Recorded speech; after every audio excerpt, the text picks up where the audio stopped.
It is Sunday, the 12th of February, 2017. I'm in front of the Unitarian Church of Montreal, just starting up my alternative spiritual practice of protesting against Unitarian Universalist injustices, abuses, and hypocrisy, which includes, but is not limited to, Unitarian Universalists misusing Canada's blasphemy law to... I'll just find the appropriate picket sign here. Cover up and deny pedophilia and rape.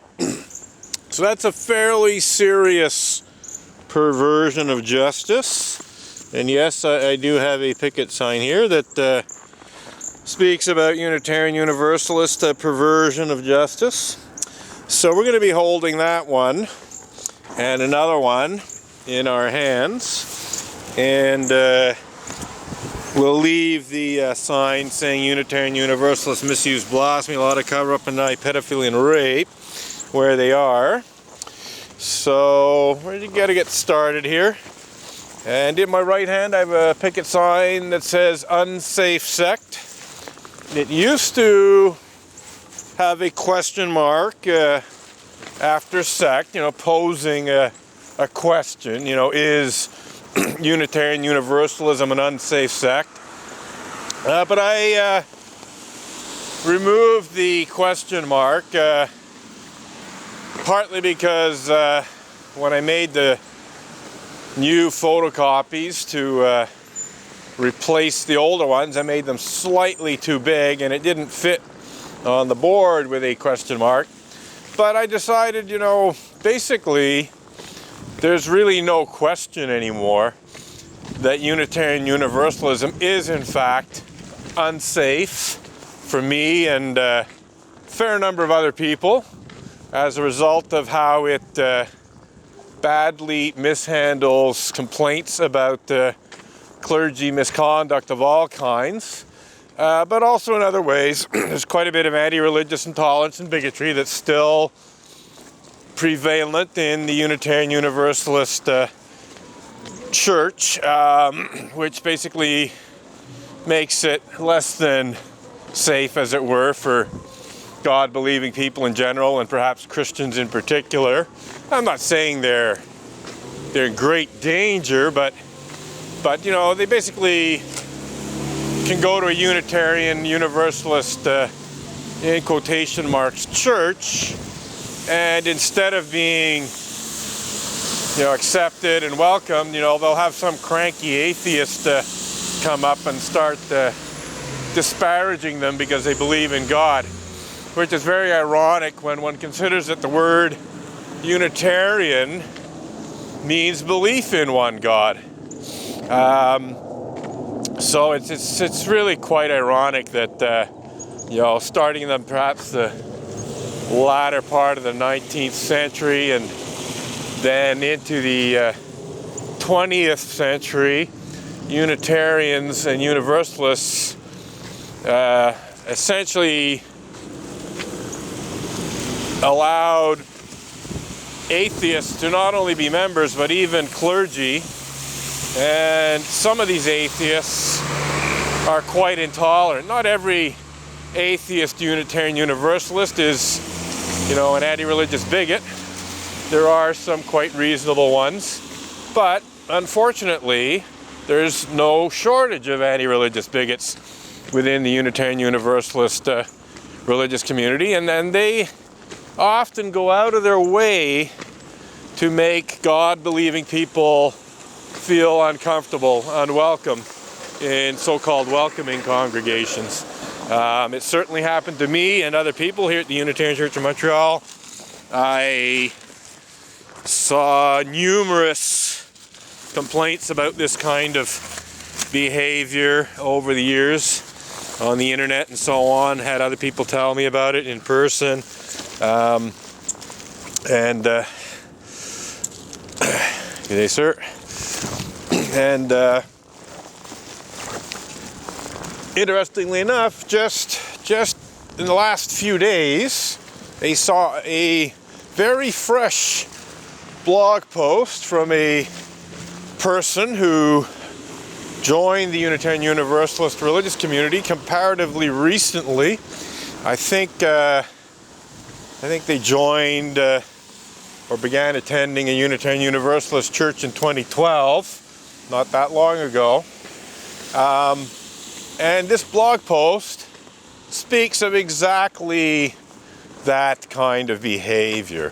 This person speaks about how, I believe in 2005, so a little over a decade ago, before he'd actually joined the Unitarian Universalist Church, at a time when he was apparently studying to be a priest in the Orthodox Catholic Church, he attended an interreligious gathering of some sort at a Unitarian Universalist church. And when the gathering had ended and people were just, socializing, a 70-something Unitarian Universalist woman, came up and basically said, Christianity is a load of baloney kind of thing. That's not the worst insult. It's not the worst anti-religious bigotry. But it clearly shows the attitude of these cranky anti-religious atheists. They basically just love to go up to God-believing people and tell them that their beliefs are bullshit kind of thing, So he then went on in his blog post to say how this type of thing had happened in a variety of other Unitarian Universalist churches that he had visited since then. He didn't give an exact number, but based on what he said, it sounds like we're talking about at least 2 or 3 other Unitarian Universalist churches that he visited. Similar anti-religious bad attitude was encountered there by him personally. So it sounds like anti-religious intolerance and bigotry is still alive and well in the Unitarian Universalist religious community. He did say that this woman was 70-something in 2005. That would make her 80-something now if she's still alive. And I'd have to say that it may be that the demographic of cranky atheist Unitarian Universalists is quite literally dying out. But on the other hand, I have encountered exactly the same kind of anti-religious intolerance and bigotry, and even worse. That's pretty low end, quite frankly, middle of the road.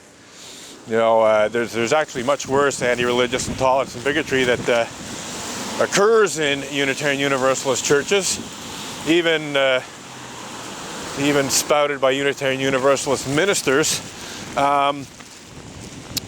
But the fact remains is I've encountered it in actually very young people, teenagers even. So there could very well be a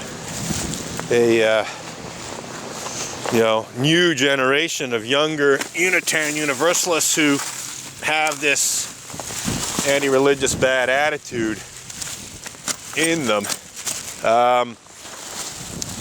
So anyhow, my protest actually began primarily as a protest against this kind of anti-religious intolerance and bigotry and related non-sexual clergy misconduct on the part of Reverend Ray Drennan.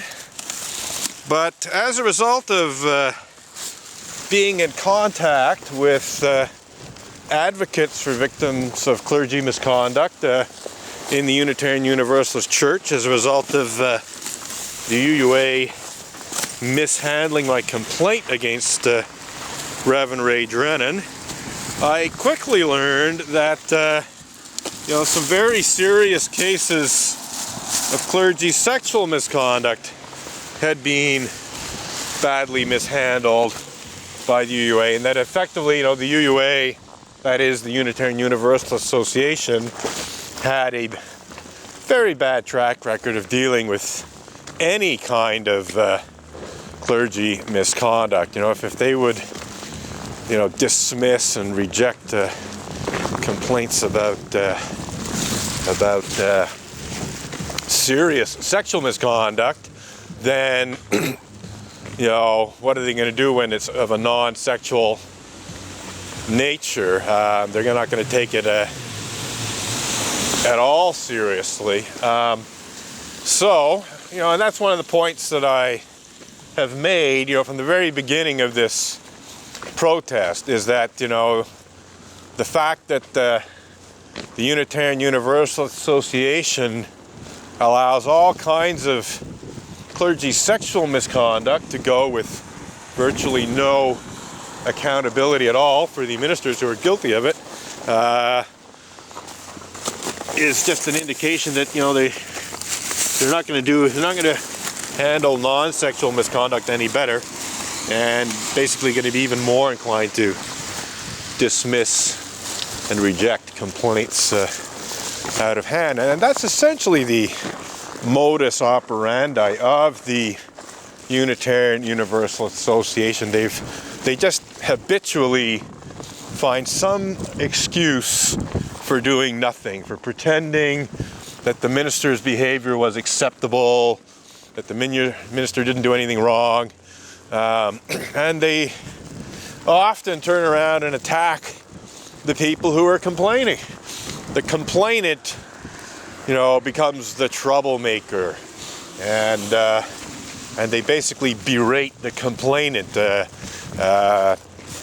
UUA President Reverend Dr. John A. Burns berated me in a letter when I sent him a letter informing him of developments in the case of Reverend Ray Drennan. So it was interesting that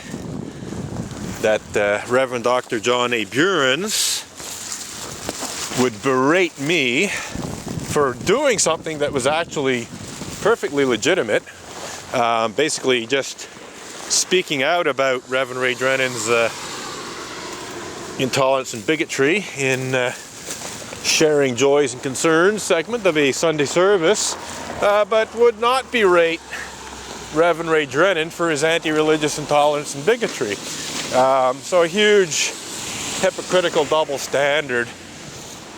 And the UUA and numerous Unitarian Universalist ministers, numerous Unitarian Universalist lay leaders do exercise similar outrageously hypocritical double standards to the point of, quite frankly, insanity. And I think I'll get to some of the insanity. What the hell, we'll do it now while it's fresh in my mind. Here's an example of the outrageously hypocritical double standards exercised by the Unitarian Universalist Association when it comes to clergy misconduct by Unitarian Universalist ministers. Back in 2006, if I remember correctly, Reverend Dr. Victoria Weinstein got very angry at South Dakota State Senator Bill Napoli regarding some, yes, shall we say, offensive and inappropriate comments he made about rape in the context of opposing abortion. So yes, Senator Bill Napoli did say some things that were certainly open to criticism, certainly questionable, but instead of criticizing and questioning what he said in a reasonable and civil manner, as one might expect from a person of the cloth, as it were, Reverend Victoria Weinstein got on her Peace Bank blog and went ballistic, essentially. And at the end of her rant, she said, "Here's my sodomy fantasy. South Dakota State Senator Bill Napoli anally impaled on the Statue of Liberty's torch." That's, I believe, her exact words, or very, very close to her exact words. So she essentially, in response to Senator Bill Napoli's words, she essentially engaged what could be described as a rape fantasy of her own, which could be described as revenge porn in a sense. She basically, in response to Senator Bill Napoli's words, came up with this pornographic, obscene and sadistic fantasy, imagining him anally impaled on the Statue of Liberty's torch. And I should add that it's not just a rape fantasy, it's essentially a wish that he's dead, because when you anally impale a person on something, usually that's a method of execution. I think to say if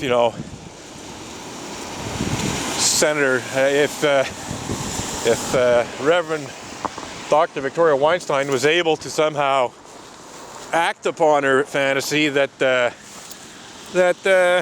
at minimum Senator Bill Napoli would be quite seriously injured, if not dead. Now, of course, we're talking about a fantasy here. I'm not trying to pretend that this is actual death threats against Senator Bill Napoli, considering it's sort of outrageous, over the top, almost unrealistic aspect. But it's a clear wish on the part of Reverend Dr. Victoria Weinstein that Senator Bill Napoli was seriously injured or dead. And in fact, Reverend Dr. Victoria